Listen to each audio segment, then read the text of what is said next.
¿Cómo puede una hija mirar a los ojos de la mujer que la crió, que sacrificó todo por ella, y decirle sin temblar: ahora tengo una verdadera madre? Vete. Ese fue el momento exacto en el que sentí que 35 años de amor incondicional se desmoronaban frente a mí. No fue un grito, no fue una pelea, fueron 8 palabras, dichas con la frialdad de quien cierra una puerta para siempre. Me llamo Isabel Romero, tengo 71 años, y nunca olvidaré la mañana en que me levanté ilusionada para ver a mi hija casarse, ni la tarde en que esa misma hija me borró de su vida. El día amaneció claro en Madrid. Desde la pequeña ventana de mi piso en Lavapiés, podía ver cómo el sol iluminaba las fachadas antiguas, pintando de oro los balcones con macetas de geranios. Llevaba semanas preparando mi vestido rosa pálido, el mismo que había usado en su graduación universitaria. No tenía otro más elegante, pero estaba limpio, planchado y cargado de recuerdos. Pasé más de 1 hora frente al espejo del baño, arreglando mi cabello con cuidado, practicando la sonrisa que le daría cuando la viera caminar hacia el altar. Sobre la mesa, envuelto en terciopelo, descansaban los pendientes de perlas que habían pertenecido a mi madre. Había ahorrado durante 1 año para restaurarlos y regalárselos en su boda a mi corazón, latía de emoción. Clara, mi única hija, la niña que crié sola desde que su padre, Antonio, murió, estaba a punto de empezar una nueva vida. Llegué temprano a la Basílica de San Francisco el Grande, un lugar imponente, con cúpulas majestuosas y bancos de madera que olían a incienso. Antiguo, llevaba un pequeño ramo de flores modestas, pero elegidas con cariño. Caminé hacia la primera fila, buscando un sitio donde poder verla de cerca. Un hombre de traje oscuro me detuvo con una sonrisa educada, pero fría. Perdone, señora, pero esta sección está reservada para la familia inmediata. Soy la madre de la novia, respondí, intentando no sonar ofendida. Él dudó apenas un segundo antes de señalar hacia atrás.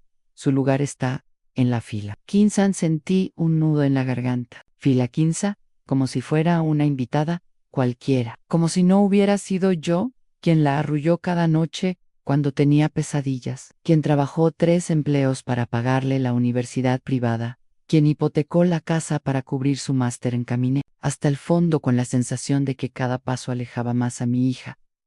Temía y la música empezó. Todos se pusieron de pie. Allí estaba Clara, radiante, con un vestido blanco que seguramente costaba más que mi salario de 6 meses. Caminaba del brazo de Teresa de Ayala, la madre del novio, una mujer de alta sociedad madrileña, impecablemente vestida, con esa elegancia calculada que parece sacada de las páginas de una revista.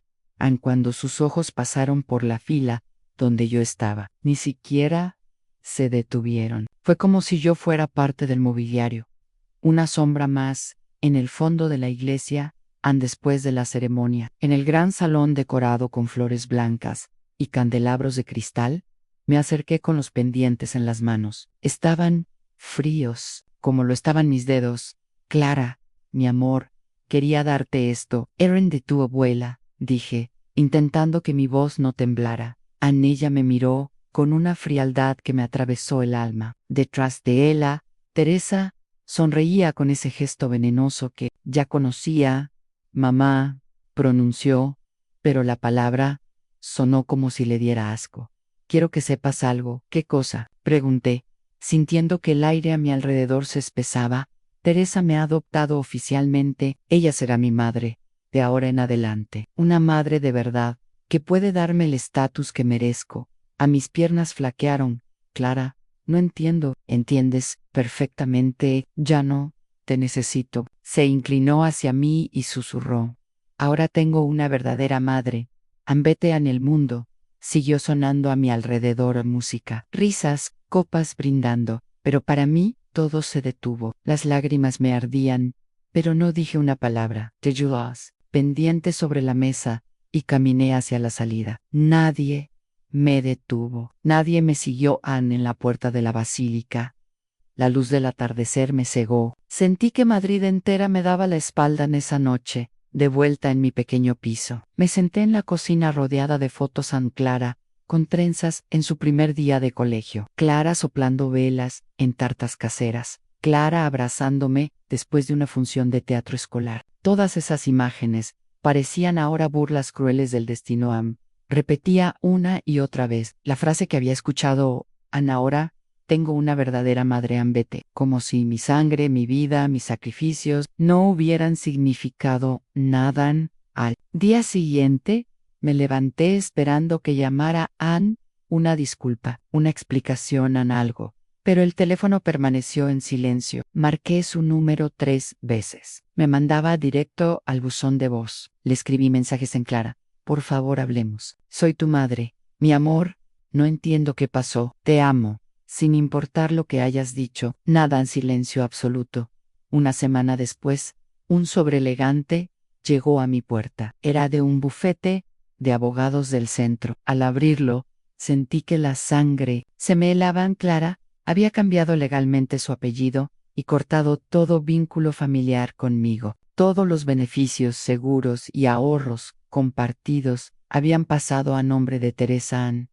No solo había perdido a mi hija, también había perdido los 25.0 euros que me había costado años juntar, todo en manos de la mujer que me había robado. A Clara, en aquella noche, sentada sola en la cama, comprendí que algo en mí había muerto, pero no sabía que, en lo más profundo, algo también acababa de despertar. Pensaste que habías destruido a una mujer pobre e indefensa, pero lo que hiciste fue despertar a una mujer poderosa dormida por 15 años. Y esa mujer, aún sin saberlo, estaba a punto de cambiarlo todo. Cuando una hija te borra de su vida con un papel legal, no solo te quita el apellido, te arranca un pedazo de alma. Durante días, viví como en una niebla. Despertaba sin saber si era de día o de noche. El eco de esas 8 palabras: ahora tengo una verdadera madre. Vete, me perseguía incluso en sueños. Caminaba por el piso como un fantasma, con los ojos fijos en las paredes llenas de fotos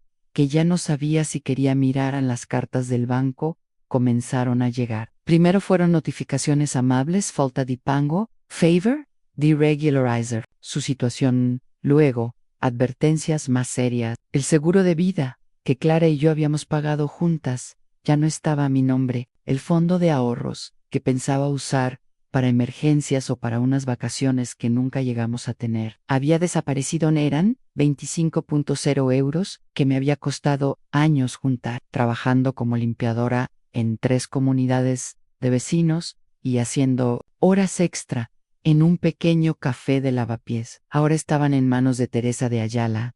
Fui al banco con todos mis papeles en una carpeta azul. Me atendió un joven con traje gris, sonrisa profesional y mirada impaciente: señora Romero. La cuenta conjunta fue transferida por autorización de su hija, la señora Clara de Ayala. Todo está en orden legal. ¿Cómo que todo está en orden? Ese dinero es mío, protesté, sintiendo cómo se me encendía la cara. Entiendo su frustración, pero la firma en el documento coincide y el proceso es válido. Esa firma la puso engañada. Él solo encogió los hombros. Como Quion vi esto todos los días y no tiene intención de luchar por nadie. Salí de allí con las manos temblando y un peso en el pecho que me costaba respirar. Las facturas siguieron llegando. El piso donde había criado a Clara estaba hipotecado y sin esos ahorros no podía cubrir las cuotas. El banco me dio 30 días para ponerme al corriente o perdería la propiedad. 30 días. 30 días para salvar la casa, donde cada pared guardaba nuestra historia, en el rincón donde Clara dio sus primeros pasos, la ventana desde la que le señalaba las luces de Navidad en la Plaza Mayor, la cocina donde preparábamos churros los domingos. Intenté llamar a Clara.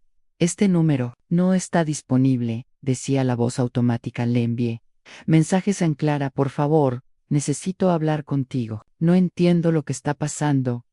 Te amo, hija. Nunca recibí respuesta. Un viernes por la tarde, tomé el autobús hacia el barrio de Salamanca, donde Teresa le había regalado una mansión como regalo de boda. Recuerdo que me quedé frente a la reja dorada, mirando las ventanas iluminadas. Imaginé a mi hija cenando con su nueva familia, riendo, como lo hacía conmigo. Pero ahora para otra persona toqué el timbre. Abrió una empleada doméstica con delantal impecable vasco. A Clara Romero, dije con voz temblorosa, soy su madre. A la mujer me miró con pena. Lo siento, señora, pero tengo órdenes de no permitir su entrada. La señorita Clara fue muy clara, usted ya no es bienvenida aquí.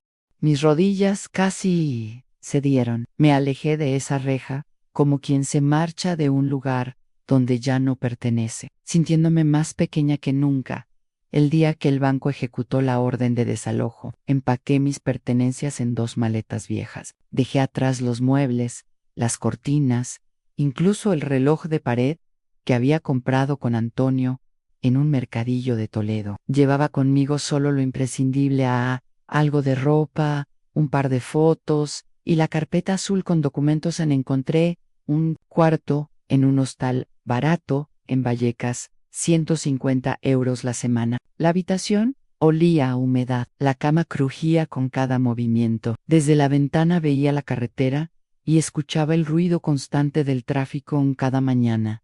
Bajaba a la cafetería de la esquina. Una taza de café costaba 3 €, un lujo que apenas podía permitirme, pero necesitaba ese momento para sentirme humana. Me sentaba junto a la ventana, viendo pasar a las familias madres e hijas del brazo rindo juntas, el tipo de escena que pensé que tendría para siempre en una noche. Las paredes delgadas del hostal dejaron pasar las voces de una familia, celebrando un cumpleaños en la habitación contigua. «Felicidades, hija mía, te quiero tanto», decía una madre.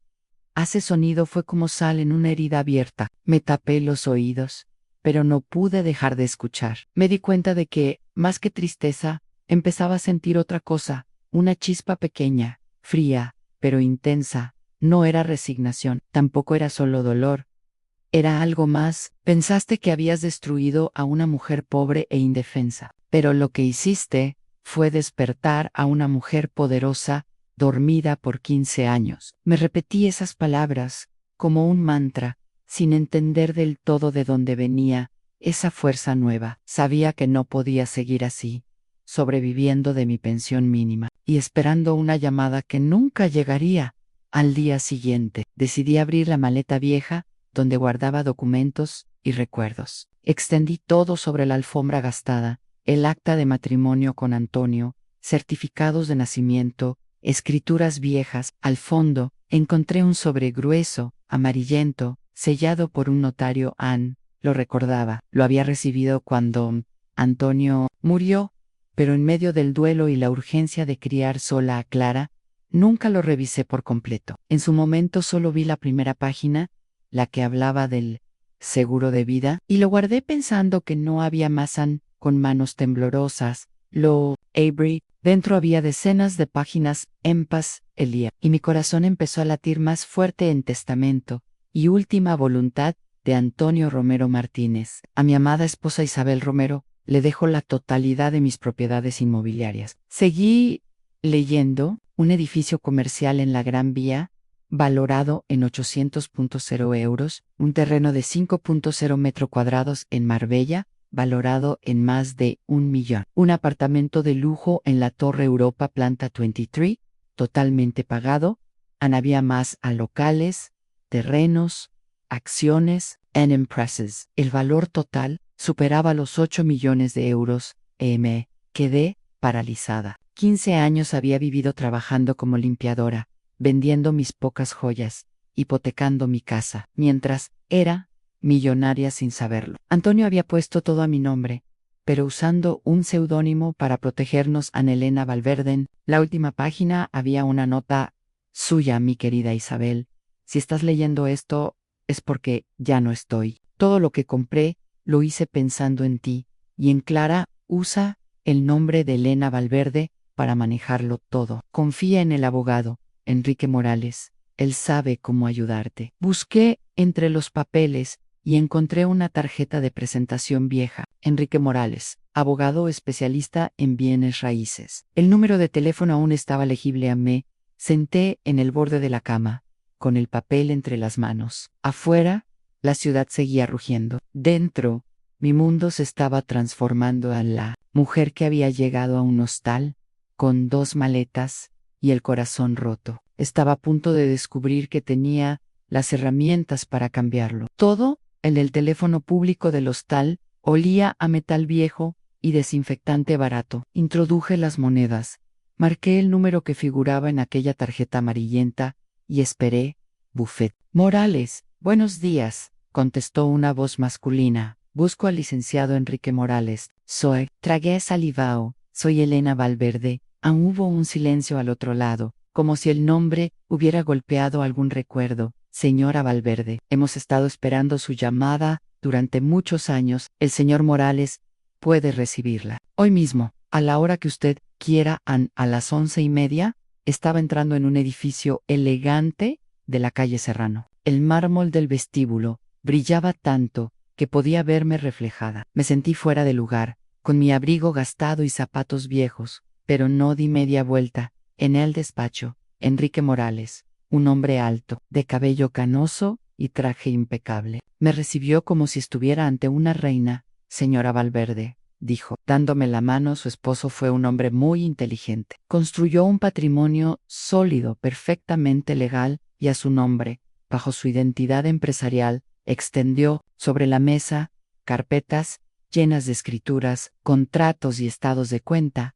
Actualmente, el valor de sus propiedades supera los 8 millones de euros. Además, hay un fondo de 4.200.000 en efectivo, listo para transferirse a su nueva cuenta en Me Quedé Sin Aire. 4 millones en efectivo. Así es, y cada una de sus propiedades ha seguido generando ingresos por alquileres todos estos años, aún con las marcas de años de limpieza. Todo este tiempo había fregado suelos mientras mi dinero trabajaba solo. Hay algo más, añadió Enrique. Uno de sus terrenos está en la zona de Salamanca, justo donde consultó una carpeta, donde se encuentra la mansión de la familia de Ayala. Sentí un escalofrío. La mansión de Teresa. Exactamente, viven en su terreno. 6 meses sin pagar el arrendamiento. Me apoyé en el respaldo de la silla. El universo me estaba entregando la llave exacta para cerrar una herida. Pensaste que habías destruido a una mujer pobre e indefensa, pero lo que hiciste fue despertar a una mujer poderosa, dormida por 15 años. Quiero recuperarlo todo, dije con voz firme. Cada euro, cada propiedad, cada derecho que me pertenece, y quiero hacerlo en silencio. Enrique sonrió con complicidad. En silencio. Entendido. Pasamos el resto de la mañana revisando documentos. Firmé papeles para abrir una cuenta bancaria nueva a nombre de Elena Valverde. Ver el saldo por primera vez fue como sostener un arma cargada. 4.200.000 euros. Listos para usarse. Enrique me aconsejó moverme con cautela. Si quiere sorprenderlos, debe permanecer invisible, no aparecer en los registros públicos como Isabel Romero. Teresa de Ayala no debe saber quién es su nueva acreedora.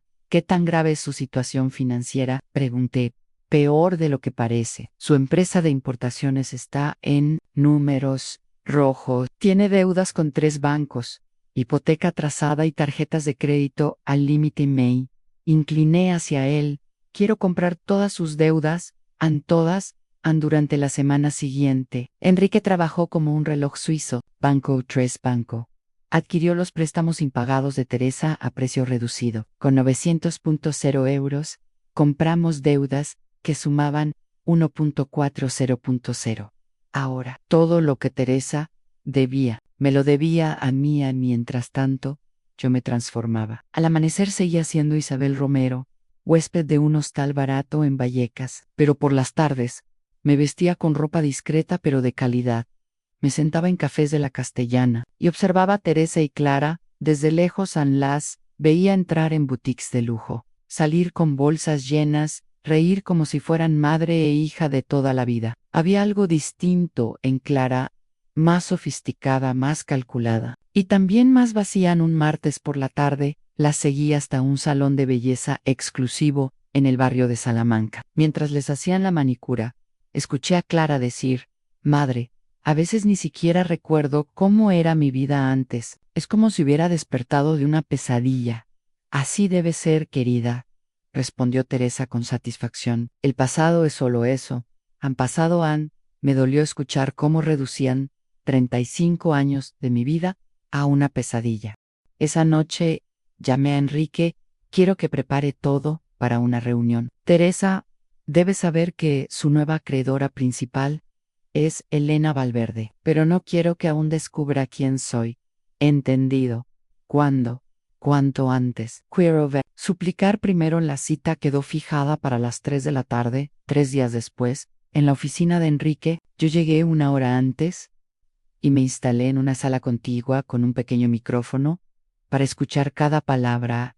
A las 3, en punto. Los tacones de Teresa resonaron en el pasillo. Su voz llegó clara, altiva. Espero que esto no me quite. Mucho tiempo en Enrique la saludó con formalidad, señora de Ayala. La razón de esta reunión es informarle que todas sus deudas han sido adquiridas por una sola persona, a la señora Elena Valverde. Hubo un silencio. Eso no es posible, replicó. No conozco a esa mujer, es discreta, pero legítima. Tiene 30 días para pagar la totalidad o procederemos con el embargo de sus propiedades. 30 días, eso es imposible. Enrique continuó. La señora Valverde podría considerar términos alternativos al desocupar el terreno en Salamanca, transferir su empresa como parte del pago y ofrecer una disculpa pública por ciertas indiscreciones sociales. Yo, en la otra sala, sonreí. Enrique había dicho la frase exacta que planeamos. Teresa salió del despacho menos segura que nunca, con el paso apurado y la frente arrugada.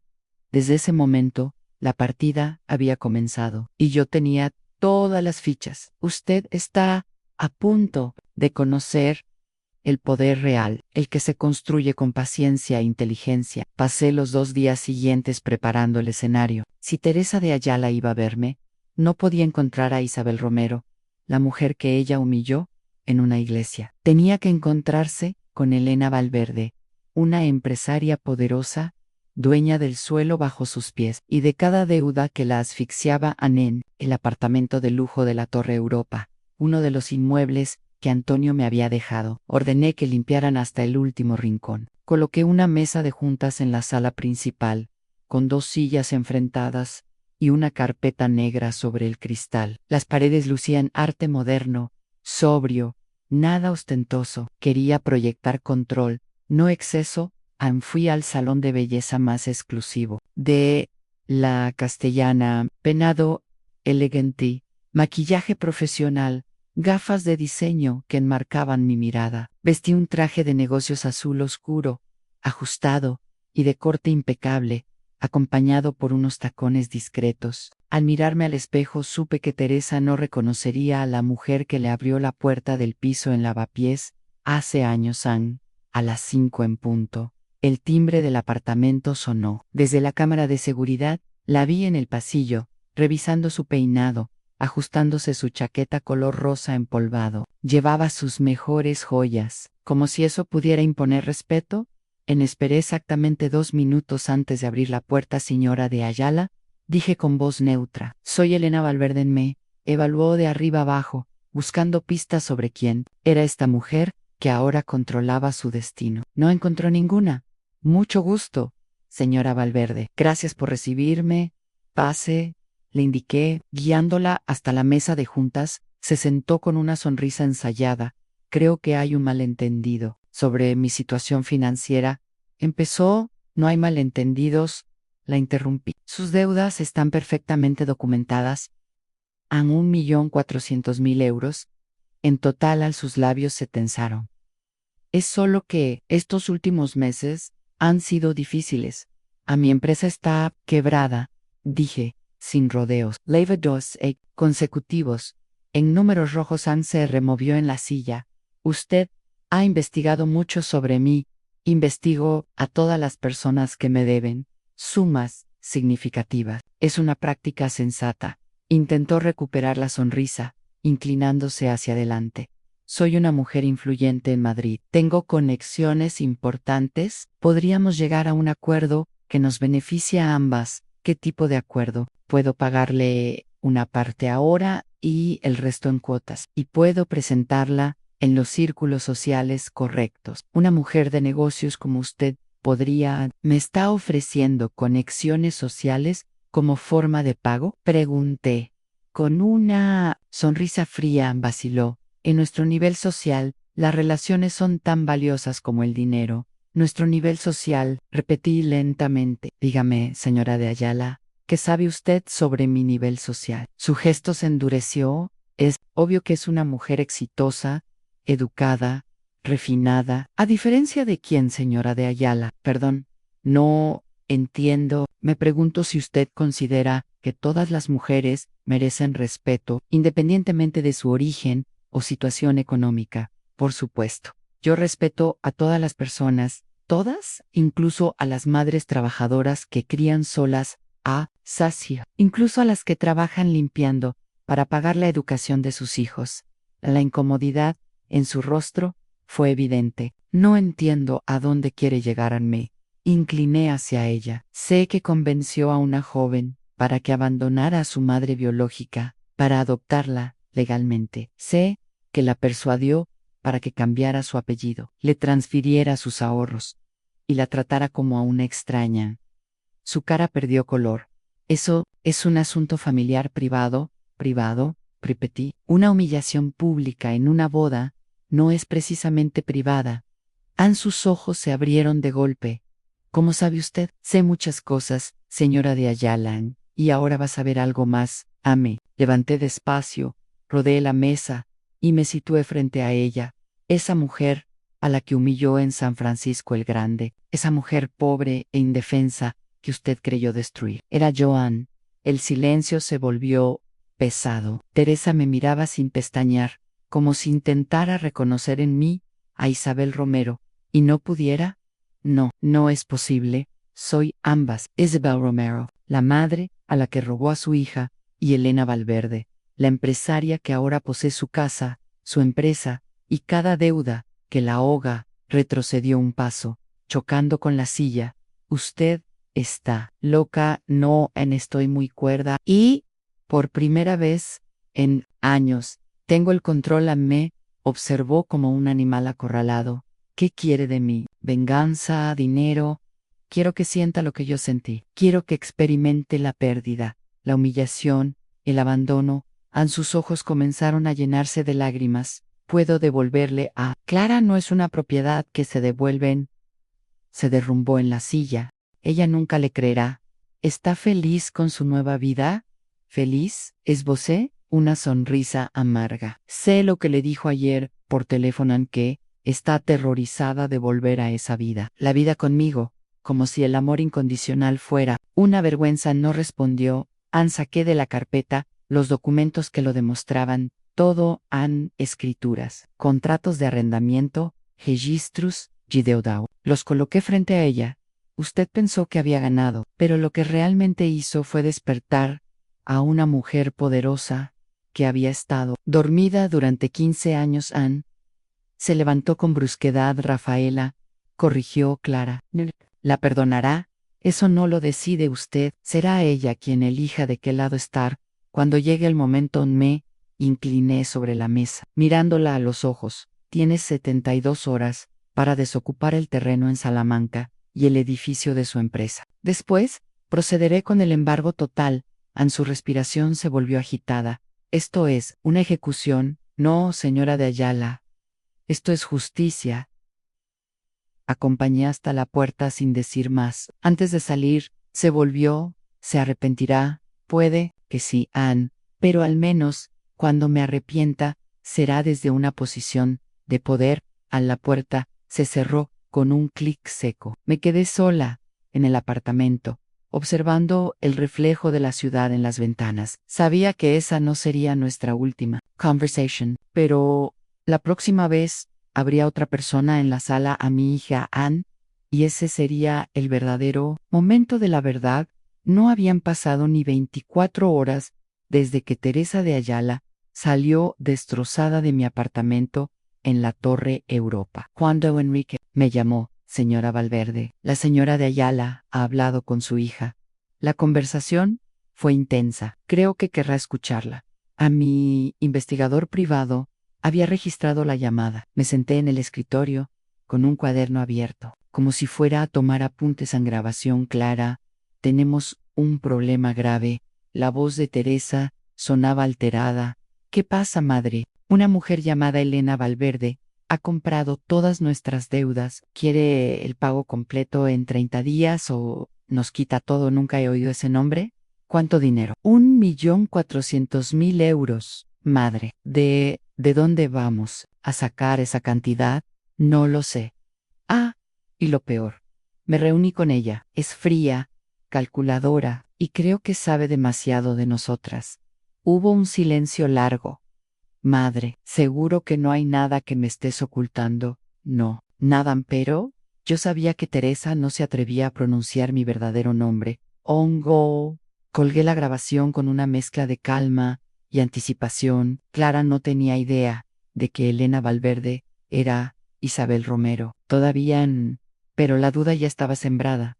Pasaron 2 días sin que yo moviera ficha. Quería que el peso de la incertidumbre hiciera su trabajo. Hasta que, una tarde, el teléfono sonó. ¿Era un número desconocido, señora Valverde? La voz era más frágil de lo que recordaba. ¿Quién habla? Soy Clara, Clara de Ayala, Clara Romero, corrigió, y ese cambio me golpeó como un eco de otro tiempo. Necesito hablar con usted sobre lo que hice, sobre quién es usted realmente. No respondí de inmediato, la dejé morder el silencio. ¿Y qué quiere exactamente? Quiero pedirle perdón a mi madre verdadera, tu madre verdadera. Está muerta. Murió el día que la abandonaste en aquella iglesia. Escuché como contenía un sollozo. Sé que lo que hice fue imperdonable, pero necesito intentarlo. Me quedé en silencio unos segundos más, luchando entre la frialdad de Elena Valverde y el impulso de Isabel Romero por abrazar a su hija. Finalmente dije, esta noche, a las 8, en el Parque del Retiro, en el banco junto al estanque, donde alimentábamos a los patos. Llegué media hora antes. Me senté en el banco, observando el agua reflejar las luces de la ciudad. Recordé su risa de niña, cuando corría detrás de las palomas, o cómo se abrazaba a mí después de un día malo en el colegio. Cada imagen era un dardo y un bálsamo. Al mismo tiempo, a las 8 en punto, vi su silueta acercándose por el sendero. Llevaba unos vaqueros sencillos y una blusa blanca. Nada de vestidos caros, ni joyas llamativas. El pelo recogido en una coleta simple. Sus ojos estaban rojos, mamá, dijo en voz baja, como probando si aún tenía derecho a esa palabra. No respondí de inmediato. Le indiqué con un gesto que se sentara. Mantuvo cierta distancia. El silencio se alargó hasta que ella no aguantó más. No sé por dónde empezar. Empieza por explicarme cómo es posible que mi propia hija me mirara a los ojos y me dijera que ya no me necesitaba. A las lágrimas empezaron a correrle por las mejillas. No quería lastimarte. Teresa me llenó la cabeza de ideas durante meses. Me decía que para encajar en la alta sociedad debía desligarme de mi pasado humilde, que una esposa de un hombre como Javier no podía tener una madre que limpiara escaleras. ¿Y tú le creíste? Sí, porque quería creerle. Estaba deslumbrada con todo lo que me ofrecía. ¿Y qué te ofrecía que yo no te hubiera dado ya? Estatus, dinero, respeto social, cosas que ahora sé que no valen nada comparado con lo que perdí. ¿Y qué perdiste, Clara? Pregunté, manteniendo la voz firme. A ti. Perdí a la única persona que me amó sin condiciones. Perdí a la mujer que trabajó hasta sangrarse las manos para pagarme la universidad. Perdí a mi madre verdadera. Me quedé mirándola, intentando leer si esas palabras eran sinceras o producto de la desesperación. ¿Y por qué tardaste tanto en darte cuenta? Porque estaba ciega, porque pensé que ese mundo era mejor que mi vida contigo. Bajó la mirada. Hoy, cuando Teresa supo que usted es rica, me dijo que debería estar feliz. Para ella usted solo tiene valor ahora que tiene dinero. Un nudo me cerró la garganta. ¿Y qué le contestaste? Que el valor de una madre no se mide en euros, sino en años de sacrificio y amor incondicional. Nos quedamos en silencio otra vez. Parte de mí Quería abrazarla en ese instante, pero Elena Valverde no estaba lista para rendirse del todo.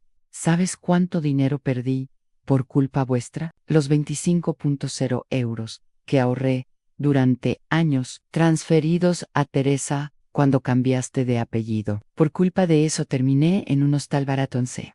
Tapó la boca con horror. No, no lo sabía. Firmaste los papeles. Teresa me dijo que eran formalidades, mentira tras mentira, murmuré, sí, y yo dejé que me manipulara, porque era más fácil culparte a ti que enfrentar la verdad, que yo era una hija malagradecida. Sus palabras me atravesaron. Por primera vez, asumía la responsabilidad completa. ¿Qué quieres ahora, Clara? ¿Qué esperas de esta conversación? No espero que me perdones, ni que las cosas vuelvan a ser como antes.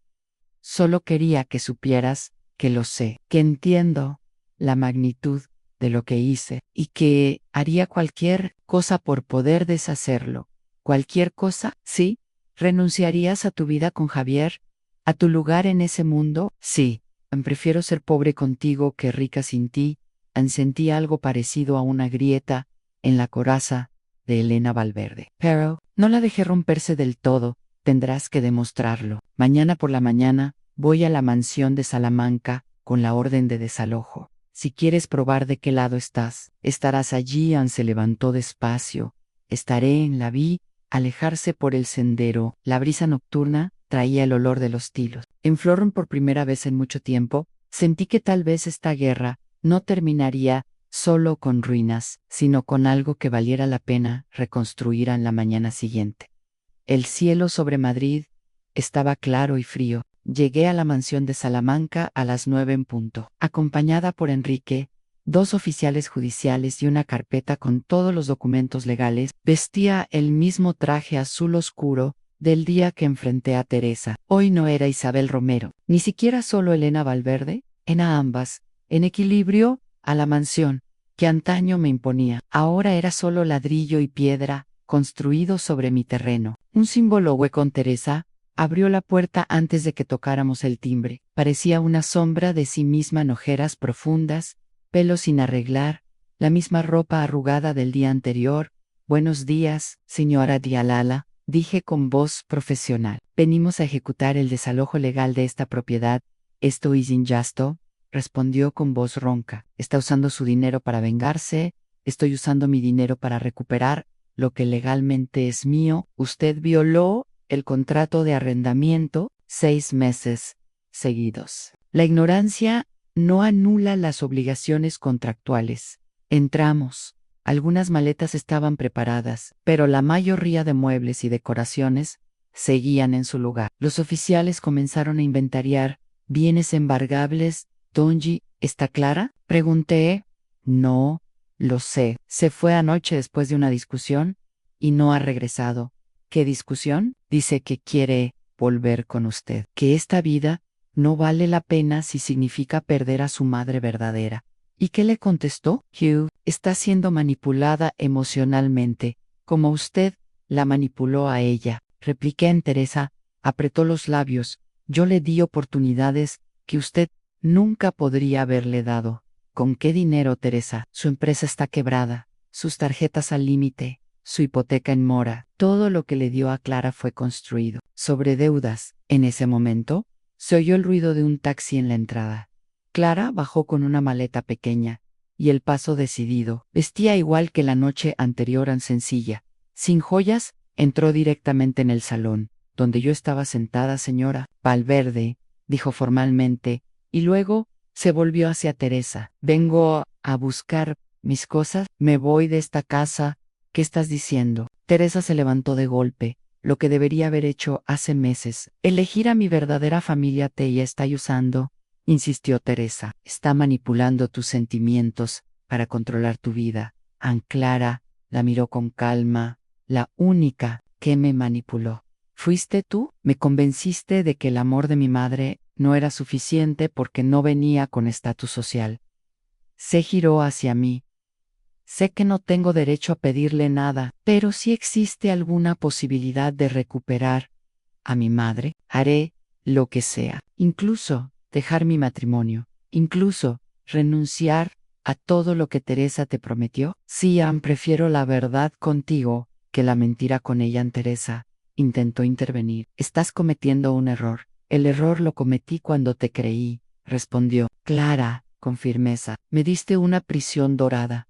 Me enseñaste a avergonzarme de mis orígenes. Se arrodilló frente a mí. Quiero recuperar mi apellido, mi vida. La miré en silencio. Elena Valverde quería seguir castigándola. Isabel Romero quería abrazarla. Por primera vez, ambas estuvieron de acuerdo. Levántate, dije suavemente. Se puso en pie, lágrimas cayendo por su rostro. Si realmente quieres volver a ser mi hija, habrá condiciones las que sean. Primero, a nada de dinero fácil. Trabajarás y valorarás cada euro. Sí. Segundo, nunca más avergonzarte de quién eres o de dónde vienes. Sí. Tercero, me ayudarás a crear una fundación para madres solteras.